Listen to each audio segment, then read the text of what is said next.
28 വയസ്സ് പ്രായമുള്ള ഭിന്നശേഷിക്കാരനായ ഒരു യുവാവിനെ സ്ഥിരമായിട്ട് കുളിപ്പിച്ചിരുന്ന പൊന്നുപോലെ സ്നേഹിച്ചിരുന്ന ഒരു അച്ഛൻ പെട്ടെന്ന് ഒരു ദിവസം വന്നിട്ട് പെട്രോൾ ഒഴിച്ച് കത്തിച്ച് കൊന്നുകളഞ്ഞു. ഭിന്നശേഷിക്കാരിയായ മകളെ ഭയങ്കരമായിട്ട് സ്നേഹിച്ചിരുന്ന മറ്റൊരച്ഛൻ പെട്ടെന്ന് ഒരു ദിവസം വന്ന് കഴുത്ത് ഞെരിച്ചു കൊന്നുകളഞ്ഞു. ഭിന്നശേഷിക്കാരിയായ തന്റെ മകളെ വല്ലാതെ അങ്ങ് സ്നേഹിച്ചിരുന്ന ബാങ്ക് ഉദ്യോഗസ്ഥയായ അമ്മ പെട്ടെന്ന് ഒരു ദിവസം വന്ന് വിഷം കൊടുത്ത് കൊന്നുകളഞ്ഞു. കഴിഞ്ഞ ഒരു വർഷത്തിനിടയിൽ ഇതുപോലുള്ള 6 സംഭവങ്ങളാണ് കേരളത്തിൽ റിപ്പോർട്ട് ചെയ്യപ്പെട്ടിരിക്കുന്നത്.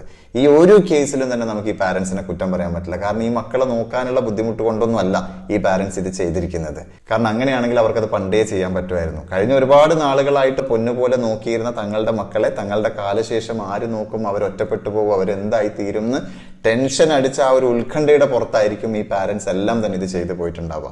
അപ്പൊ ഇതിനൊരു പരിഹാരവുമായിട്ട് വടകര കേന്ദ്രമായിട്ട് പ്രവർത്തിക്കുന്ന കേരളത്തിലുടനീളം സെന്ററുകളുള്ള തണൽ ചാരിറ്റബിൾ ട്രസ്റ്റ് മുന്നോട്ട് വന്നിട്ടുണ്ട്. ഭിന്നശേഷിക്കാരായ മക്കളുള്ള എല്ലാ പാരന്റ്സും അറിയുക, നിങ്ങളുടെ കാലശേഷം നിങ്ങളുടെ മക്കളെ ആര് നോക്കും, ഒറ്റപ്പെട്ടു പോകുമെന്നൊക്കെ ഉള്ള ഒരു ആശങ്ക നിങ്ങൾക്ക് ഉണ്ടെങ്കിൽ ധൈര്യമായിട്ട് നിങ്ങൾക്ക് തണലിനെ ഏൽപ്പിക്കാം. തണലിന്റെ തണലിൽ അവർ സുരക്ഷിതരായിരിക്കും. ഇനി നിങ്ങൾ ജീവിച്ചിരിക്കുന്ന കാലത്ത് തന്നെ സാമ്പത്തികമായിട്ടോ മറ്റെന്തെങ്കിലും പ്രാക്ടിക്കൽ ബുദ്ധിമുട്ടുകൾ കൊണ്ടോ നിങ്ങൾക്ക് അവരെ നോക്കാൻ പറ്റാത്തൊരു സ്ഥിതി ഉണ്ടെങ്കിൽ അപ്പോഴും നിങ്ങൾക്ക് തണലിനെ കോൺടാക്ട് ചെയ്യാം. നിങ്ങളുടെ ഐഡന്റിറ്റിയോ കുട്ടികളുടെ ഐഡന്റിറ്റിയോ ഒരിക്കലും തന്നെ പുറത്തു പോകില്ല. അതുകൊണ്ട് ധൈര്യമായിട്ട് നിങ്ങൾക്ക് തണലിനെ കോൺടാക്ട് ചെയ്യാം. കോൺടാക്ട് ചെയ്യാനുള്ള നമ്പറും ഡീറ്റെയിൽസും ഒക്കെ ഞാൻ വീഡിയോയിൽ അറ്റാച്ച് ചെയ്യുന്നുണ്ട്.